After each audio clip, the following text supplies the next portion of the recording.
আগামী বছর থেকে ই-ভ্যাট প্রদান বাধ্যতামূলক করা হবে বলে জানিয়েছে এনবিআর চেয়ারম্যান আব্দুর রহমান খান। সকালে রাজধানীর আগারগাঁওয়ের রাজস্ব ভবনে ই-ভ্যাট সিস্টেমের মাধ্যমে অনলাইনে ভ্যাট রিফান্ড প্রক্রিয়ার উদ্বোধন করেন এনবিআর চেয়ারম্যান আব্দুর রহমান খান।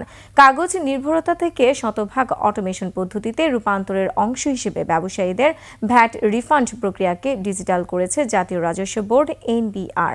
এখন থেকে করদাতাকে আর ভ্যাট অফিসে যেতে হবে না। এতে করে ভোগান্তি ছাড়াই ঘরে বসেই অনলাইনে রিফান্ড নিতে পারবেন তারা।